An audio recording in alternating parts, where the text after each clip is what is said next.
Something that came up earlier I was thinking about is as far as the destabilizing part, is thinking about state changes. One way to look at subtle energy is through state changes, and that another way to relate to it is that there's, in life, you have intentional and unintentional state changes, or intended and unintended, or welcome or uninvited, or you could drink and that's a state change. Sober versus drunk is a state change, and there's energy associated with that. We're almost at times looking for ways to shift our identity, to shift where we're orienting from or what we see ourselves as. Because you mentioned like the fear of like changing any of this stuff is destabilizing, but at the same time we look for ways to destabilize ourselves.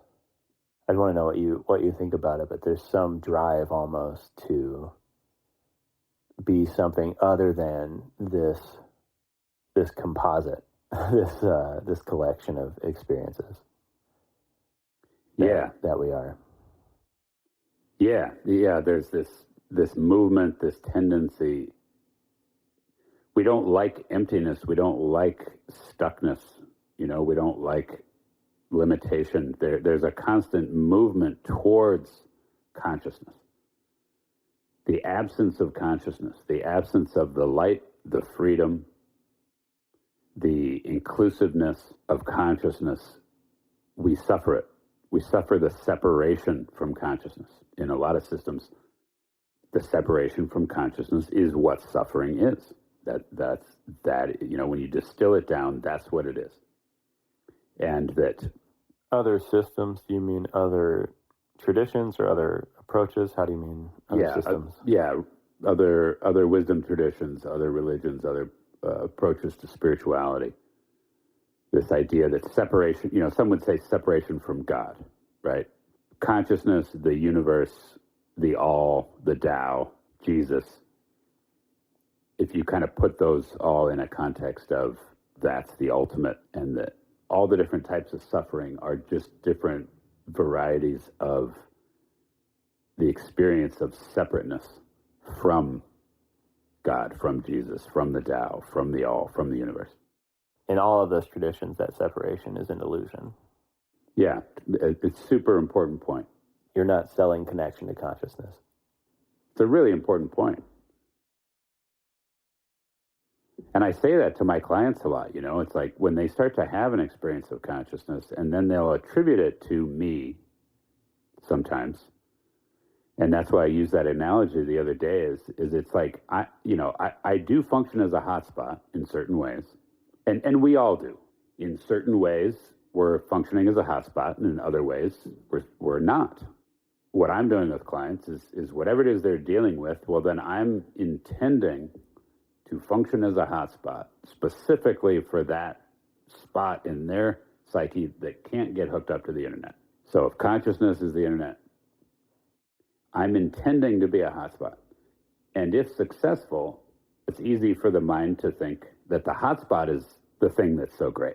And it's like, no, the internet's what's great. The hotspot's just an access point, and it's not the only access point in the universe.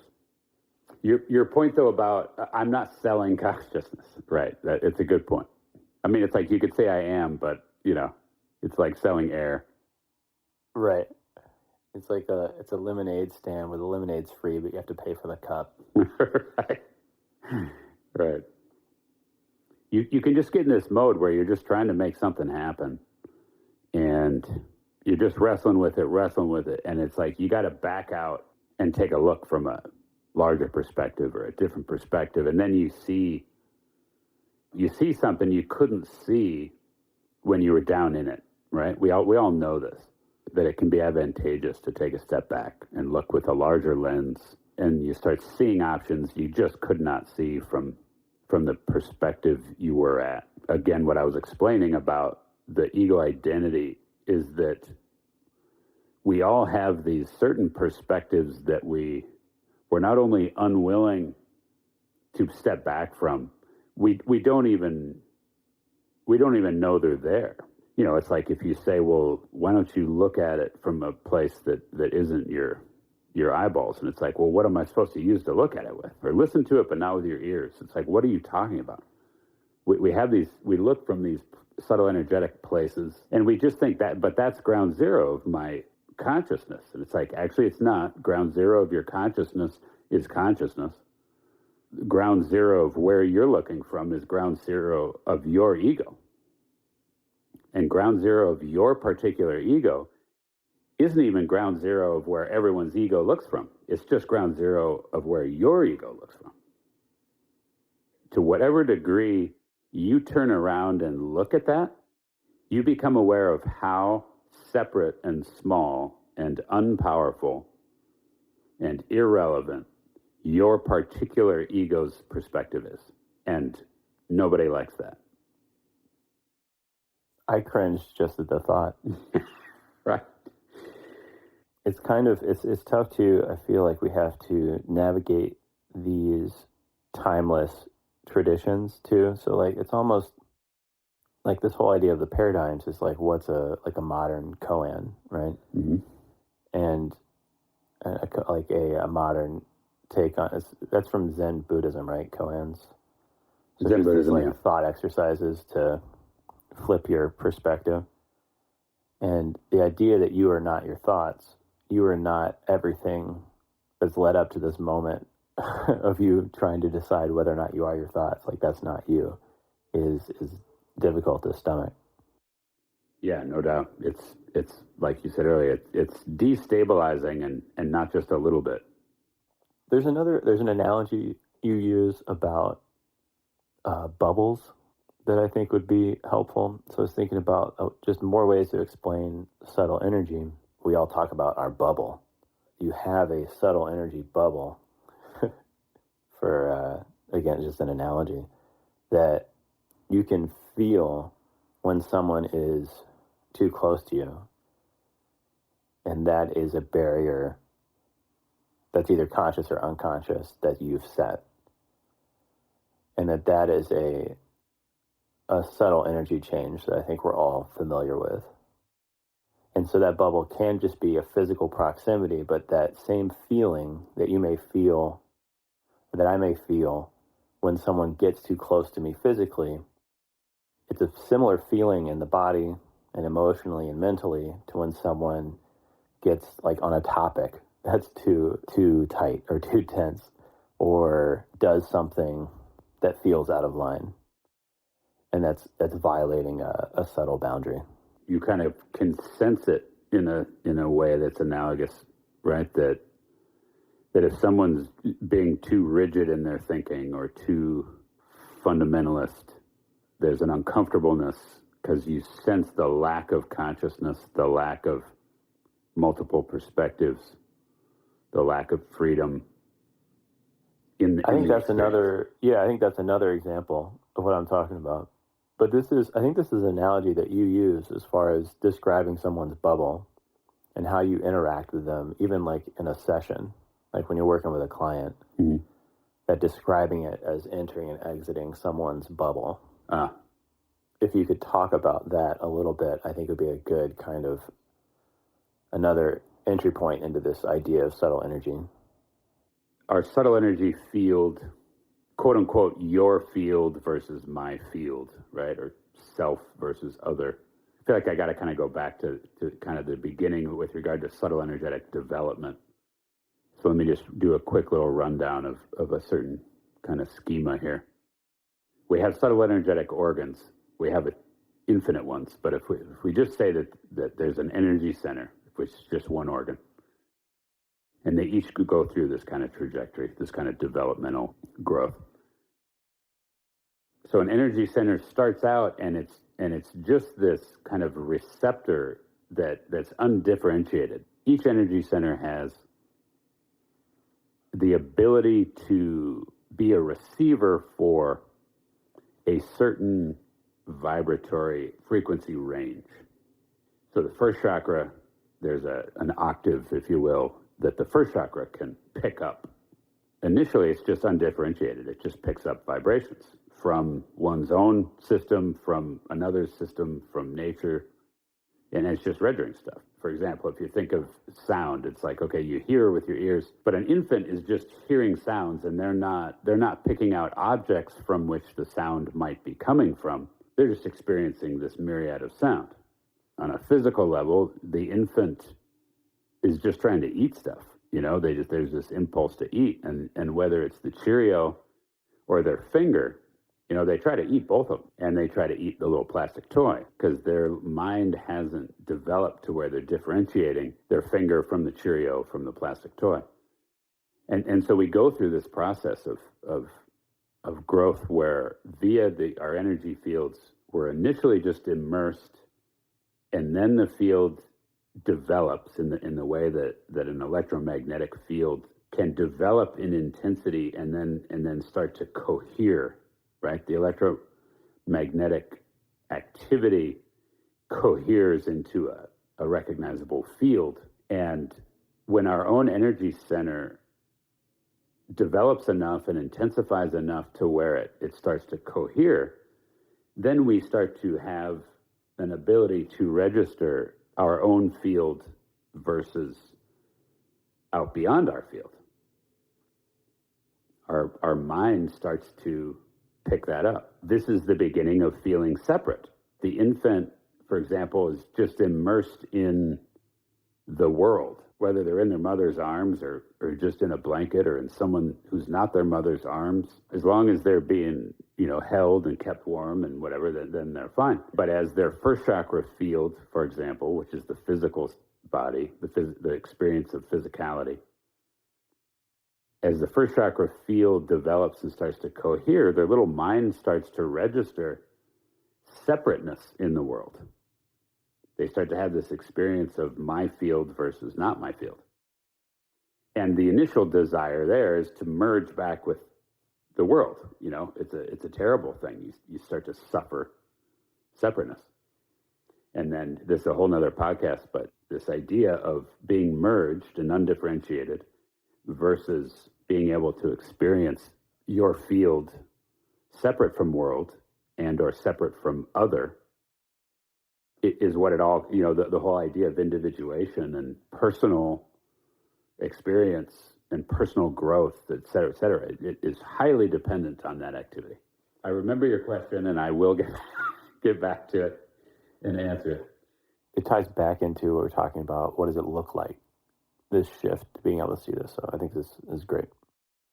So we have all these energy centers, and they are at various levels of development with regard to how undifferentiated versus how much have they developed to the point where there's a coherence and an ability to be vibrating at a frequency that isn't just resonant with their environment.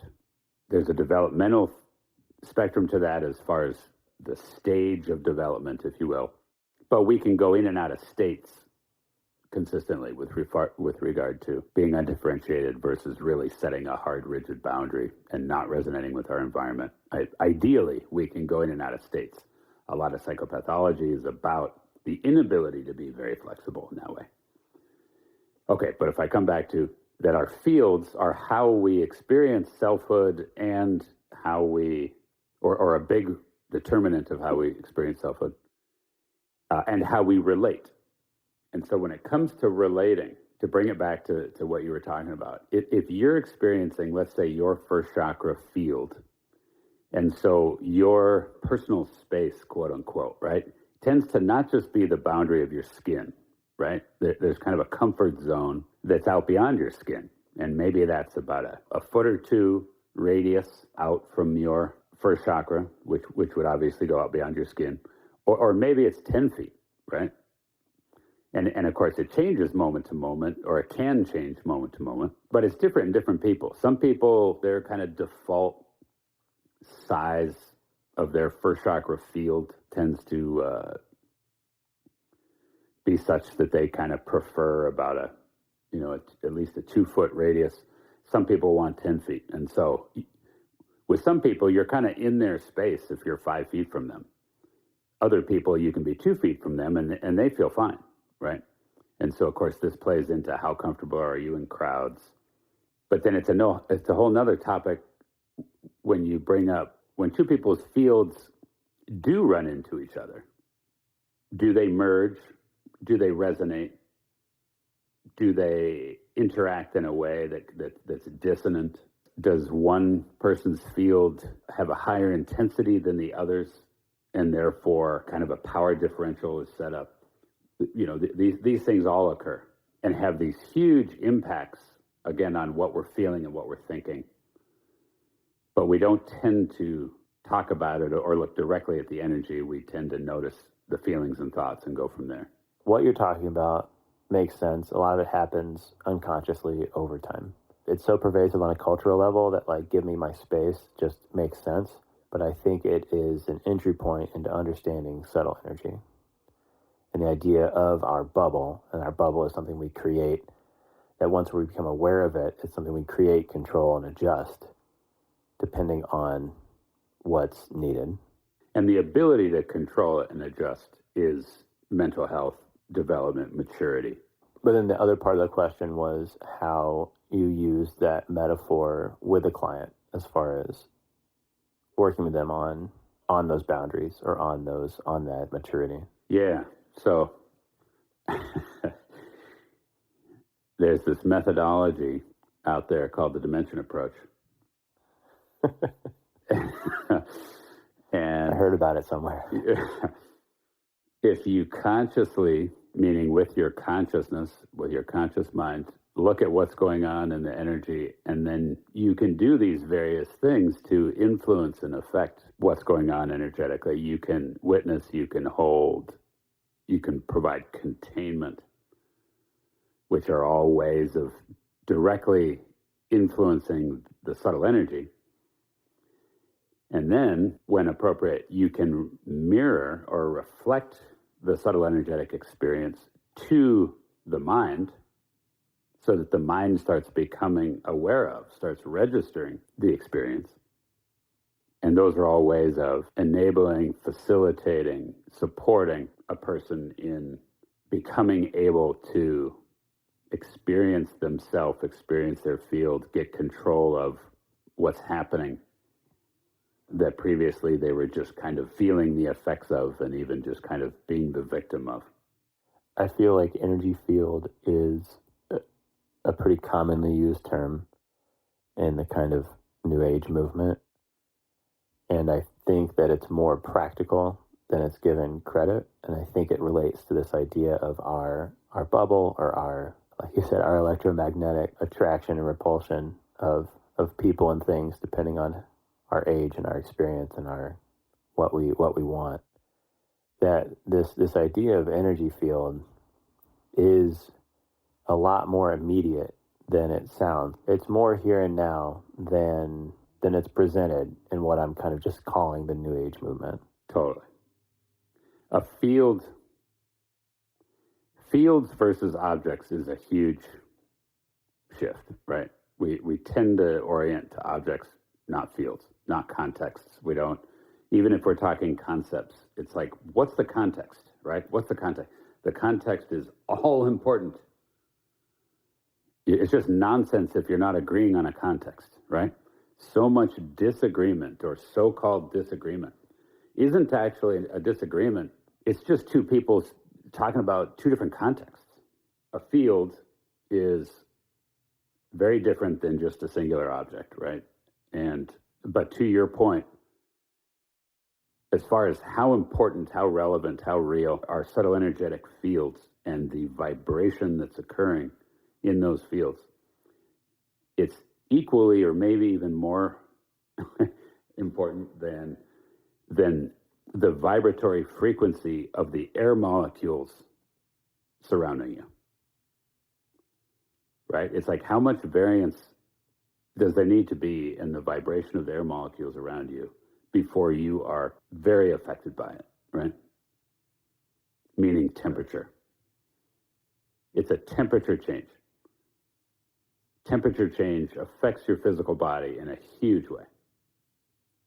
And of course also affects mental and emotional. But if we just talk physical, when you change the vibratory frequency of air molecules, there's a lot of things that happen on a gross level, we're not talking about individual air molecules. We're talking about a field of them.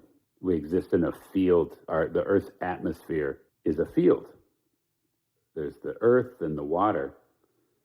But then all the air molecules that are cohered and exist in a field around the Earth, it's a pretty big deal, right? That exists, and the fluctuations in that is called the weather. And if you go out beyond it, you die. And our energy field is the atmosphere that we live in. Your energy field is the atmosphere you live in. Now, that said, you can live in someone else's atmosphere as well. You can be highly affected by someone else's atmosphere, which is human relating. Which is another way of talking about what we kind of started with, at these mental, emotional reactions to subtle energy changes. Right. Or these storms that form from colliding atmospheres. Yes. An important distinction that is a whole podcast in itself. Narcissism is on one end of the spectrum. If I use the word narcissism in a certain way, narcissism is at one end of the spectrum. Codependence is at the other. Narcissism is just living in your own field, your own atmosphere, and thinking that's the universe. Codependence is living in an other's atmosphere and thinking that's the universe. So there's a spectrum between the two. And in any interaction, you could always look at which person's atmosphere is kind of primary right now, which atmosphere is more secondary, how big of an imbalance is there, how much are they kind of going back and forth. In this podcast, the nature of this podcast is that we're talking about my work, and I'm talking smart like I know all kinds of stuff, and you're in the role of supporting that conversation. So it's a little more my atmosphere on average than yours by design, right? But when we shift from this podcast, and then if you and I, are going to go do something else, if we're going to go get lunch, you're going to get pretty annoyed if I insist we just stay in this dynamic. You know what I mean? Right. It's going to be like, all right, it's Jeff time, Lance. Other language that gets used, you'll hear therapists use this language where they'll talk about, with some clients, if there's kind of this general dichotomy, and if you were going to put every client into one category or the other, it's like, who's the self in the room with this client? Some clients come in and the therapist becomes aware, like, wow, I don't get to be a self in the room with this client. That starts to become kind of the task of like, how do I help this client start to let someone else be a subject in the room with them? Other clients come in and you become aware, wow, this client doesn't know how to be a subject in the room. Like I, as the therapist, am the only subject here.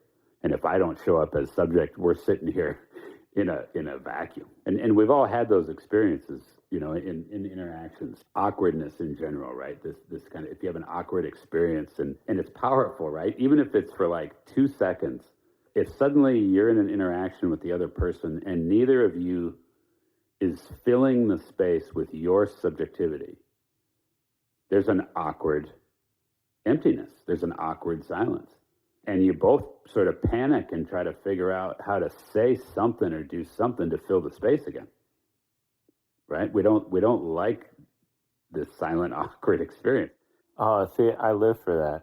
Well, I love, yeah. That's like my one sadistic joy in life. It's like it's in vogue, actually, in our culture more, right? They talk about that millennials, for example, way more than Gen Xers, that kind of awkward, that kind of humor, for example, is that sitcoms and stuff like that, we just feed off that now, that kind of weird awkwardness and those awkward silences and whatever, are kind of like you're saying, it's what is kind of the person, a certain kind of humor is going for constantly. I think there's all kinds of implications around that. That's really good in a way that it's transcending.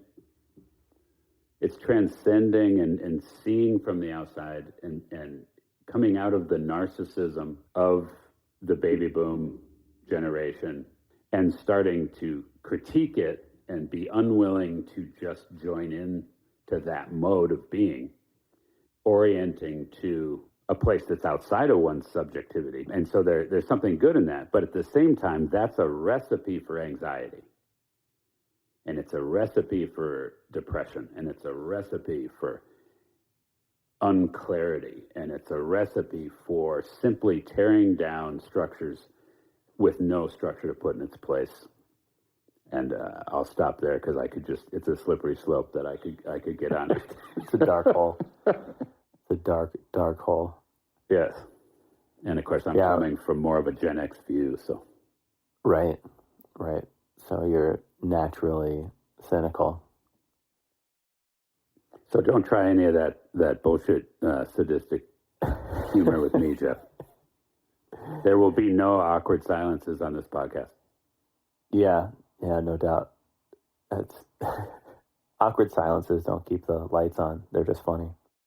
You know, it's funny, that plays into a conversation you and I had before this podcast where you had edited it, and then my comment in listening to your edit was, I think there needs to be some more silent spaces between some of the things that are said. Right.